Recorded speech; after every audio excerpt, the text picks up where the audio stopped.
तो आज का जो टॉपिक है हिंदी सब्जेक्ट में वो रहेगा शब्द विचार। तो आज हम लोग शब्द विचार पर अध्ययन करेंगे और इसको इस तरह से अध्ययन करेंगे कि पूरा का पूरा शब्द विचार आपको कंठस्थ हो जाए और कहीं भी शब्द विचार से अगर प्रश्न उठते हैं तो आपके प्रश्न सही हो जाए। तो चलिए शब्द विचार पर बात करते हैं। जैसा कि शब्द की बात होती है तो शब्द जो होता है वर्णों का सार्थक मेल जब होता है तो वहाँ पर शब्द का निर्माण होता है। ठीक, तो कहने का मतलब है वर्णों का सार्थक मेल। जैसे उदाहरण के लिए का, म और ला, अगर तीनों वर्ण को जोड़ देते हैं तो एक नया शब्द बन जाता है कमल। ठीक, तो इसका मतलब हो गया वर्णों का सार्थक मेल ही शब्द का निर्माण करता है। अब आते हैं कि शब्द का वर्गीकरण कैसे करते हैं।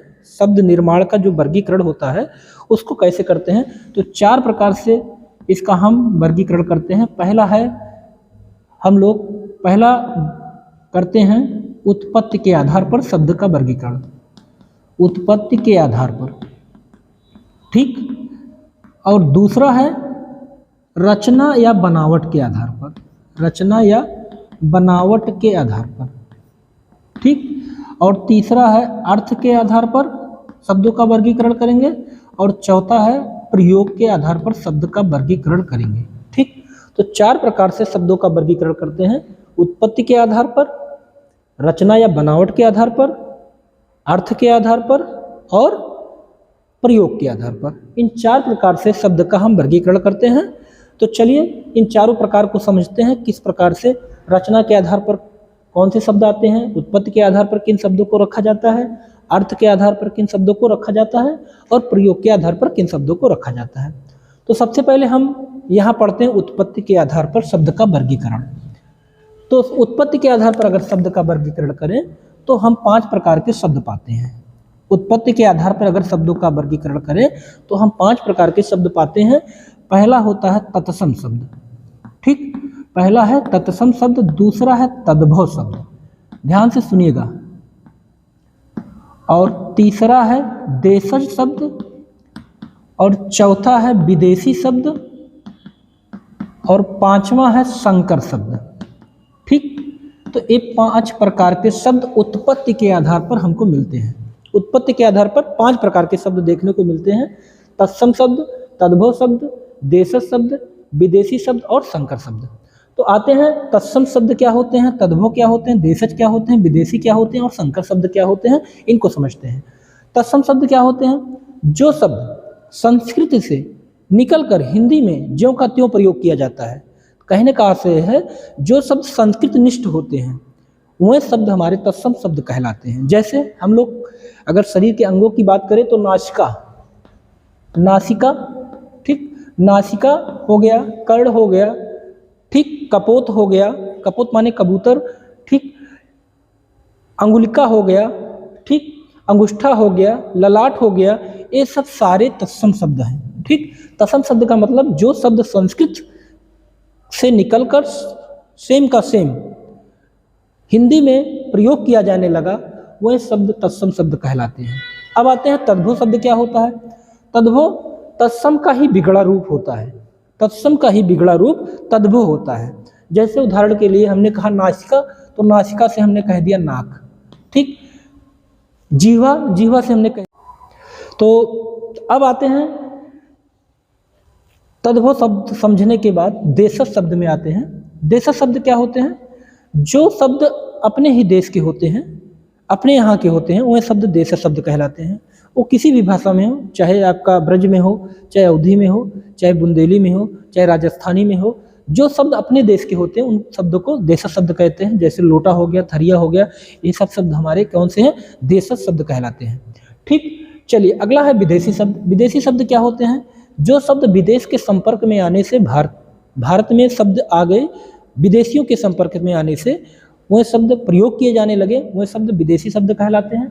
जैसे अंग्रेजी के शब्द हो गए, उर्दू के शब्द हो गए, फारसी शब्द हो गए, ठीक, पुर्तगाली हो गए, जितने भी शब्द हैं वो सब शब्द क्या होते हैं, विदेशी शब्द कहलाने लगे। जैसे हम लोग हिंदी में गमला शब्द का प्रयोग कर देते हैं, कैंची शब्द का प्रयोग कर देते हैं। तो कैंची क्या है, तुर्की शब्द है, तो तुर्क से आया है, तो यहाँ पर कैंची विदेशी शब्द की श्रेणी में रखा जाएगा। अब आते हैं, अगला है संकर शब्द। संकर मतलब होता है मिला जुला, अर्थात एक देशी एक विदेशी या एक हिंदी एक अंग्रेजी मिला के जब एक शब्द बना दिया जाता है तो वहाँ पर संकर शब्द कहलाता है। जैसे हम कह दें डाक और घर, ठीक, तो डाकघर, तो डाकघर क्या हो गया, डाक अंग्रेजी शब्द है और घर आपका हिंदी शब्द है, तो दोनों मिलकर आपके शब्द एक निर्माण कर दिए, तो इसलिए वो कहलाएंगे विदेशी संकर शब्द कहलाएंगे।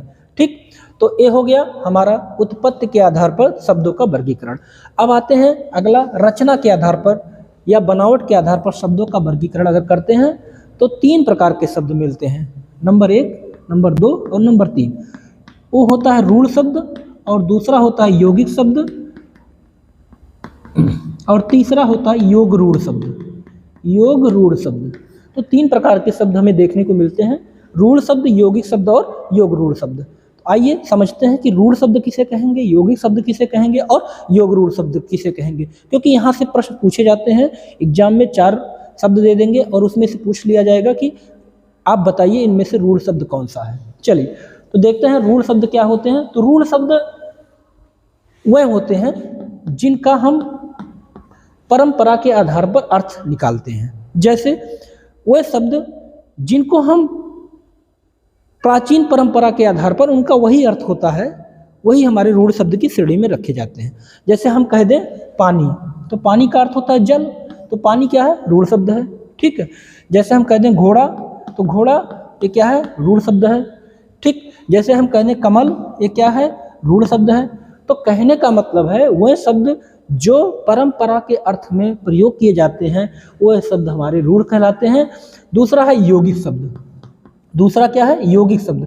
यौगिक मतलब हो गया जब हम 2 शब्दों को जोड़कर एक शब्द बना देते हैं तो हमारे वो यौगिक शब्द कहलाते हैं। जैसे हम कह दें उदाहरण के लिए जितने भी संधि के शब्द होते हैं, जैसे विद्यालय, तो विद्या और आलय से बना है।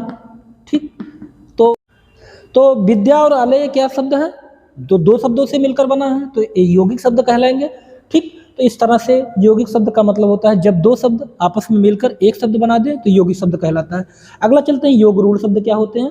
तीसरा जो है योग रूढ़। ठीक, योग रूढ़, चलिए योग रूढ़ समझते हैं कि क्या होते हैं। योग करके बनाया गया हो शब्द, जो है योग करके बनाया गया हो, लेकिन उसका रूढ़ के अर्थ में अर्थात परंपरा के अर्थ में उसको समझा जाए। जैसे हम कह दें 10 और आनंद, ठीक, तो यहाँ बन गया दशानन। ठीक, दशानन, तो दशानन का अर्थ योग रूढ़ में अगर कह दें योग से बना है, योग करके बनाया गया है, लेकिन इसका परंपरा के अर्थ में अगर हम प्रयोग करते हैं तो दशानन माने होता है रावण। ठीक, तो अब इसका तीसरा अर्थ हो गया। ठीक, रूढ़ के अर्थ में इसको प्रयोग कर लिया गया, योग करके बनाया गया, इसलिए यहाँ पर योग रूढ़ होगा। और उदाहरण अगर देखें तो जैसे मुरलीधर, तो मुरली और धर 2 शब्दों को जोड़कर बनाया गया, लेकिन मुरलीधर का अर्थ होता है कृष्ण। ठीक, जैसे लंबोदर, लंबा और उदर दोनों शब्दों को मिलकर बनाया गया, तो एक कौन सा शब्द हो गया, योग रूढ़ हो गया। लंबा और उदर 2 शब्दों को जोड़ के बनाया गया, लेकिन रूढ़ के अर्थ में हम प्रयोग करते हैं, परंपरा के अर्थ में हम समझते हैं। तो लंबोदर का अर्थ क्या समझते हैं कि लंबोदर मतलब हो गया गणेश जी। ठीक, इस तरह से रचना या बनावट के अर्थ पे शब्द 3 प्रकार के होते हैं, रूढ़, यौगिक और योग रूढ़। अब आते हैं अर्थ के आधार पर। अर्थ के आधार पर अगर शब्दों का वर्गीकरण करें तो एक अर्थी शब्द होते हैं। ठीक, अर्थ के आधार पर एक अर्थी शब्द होते हैं और बहुअर्थी शब्द होते हैं। ठीक, 2 प्रकार के शब्द देखने को मिलते हैं, एक अर्थी शब्द और बहुअर्थी शब्द। ठीक, तीसरा क्या होता है, तीसरा होता है हमारा विलोम शब्द, और चौथा होता है पर्यायवाची शब्द, पर्यायवाची शब्द। ठीक, ये अर्थ के आधार पर शब्दों का वर्गीकरण है। एक अर्थी मतलब जिन शब्दों का एक अर्थ निकले वो एक अर्थी शब्द होते हैं। जैसे जल, ठीक, ये जल का अर्थ पानी ही होता है, ये एक अर्थी शब्द में आएंगे। बहुअर्थी शब्द का क्या होता है, जिनके एक से कई अर्थ हों, एक से ज़्यादा अर्थ हों, वो क्या होते हैं, बहुअर्थी शब्द में आते हैं। जैसे हम कह दें कर, तो कर माने टैक्स भी होता है, कर माने सूर्य भी होता है, कर माने किरण भी होता है, तो एक कर शब्द क्या है, बहुअर्थी की श्रेणी में आएगा। विलोम शब्द क्या है, विलोम का अर्थ होता है उल्टा। ठीक, जैसे कह दे दिन, तो दिन का विलोम क्या होता है, रात, ये विलोम शब्द कहलाएंगे। पर्यायवाची मतलब एक ही शब्द के कई पर्यायवाची हो सकते हैं। जैसे सूर्य का पर्यायवाची दिनकर, दिवाकर, भान और भास्कर। ठीक। तो भानु माने भी सूरज होता है, दिनकर माने भी सूरज होता है, तो क्या है, ये पर्यायवाची शब्द होते हैं। तो इस प्रकार से अर्थ के आधार पर एक अर्थी, बहुअर्थी, विलोम और पर्यायवाची शब्द को देखते हैं। अब आते हैं लास्ट प्रयोग के आधार पर। तो प्रयोग के आधार पर शब्द का जब वर्गीकरण करते हैं तो दो प्रकार के शब्द हमें मिलते हैं। पहला मिलता है विकारी शब्द, ठीक, और दूसरा मिलता है अविकारी शब्द, अविकारी शब्द, ठीक। तो दो प्रकार के शब्द हमें देखने को मिलते हैं प्रयोग के आधार पर, विकारी शब्द और अविकारी शब्द। अब विकारी शब्द क्या होते हैं और अविकारी शब्द क्या होते हैं, इनको जरा देख लेते हैं। तो विकारी मतलब होता है जिन शब्दों का परिवर्तन हो जाए, अर्थात वाक्य में कुछ ऐसे शब्द होते हैं जिनका लिंग, वचन, कारक के आधार पर परिवर्तन होता है, वो विकारी शब्द कहलाते हैं। और विकारी शब्दों का जो होता है वो चार प्रकार के आपको देखने को मिलेंगे।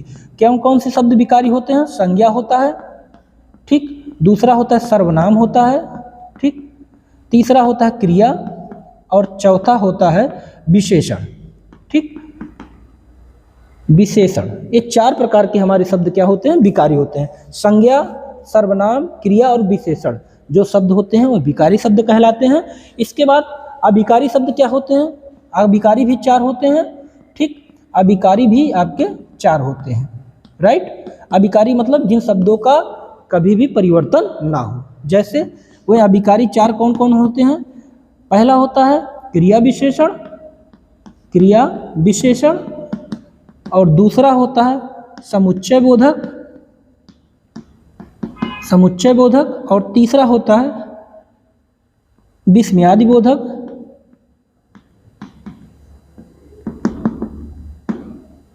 और चौथा होता है संबंध बोधक, संबंध बोधक, ठीक। ये चार प्रकार के जो शब्द होते हैं वो अविकारी की श्रेणी में रखे जाते हैं, ठीक। और विकारी में चार प्रकार के संज्ञा, सर्वनाम, सर्वनाम, क्रिया और विशेषण।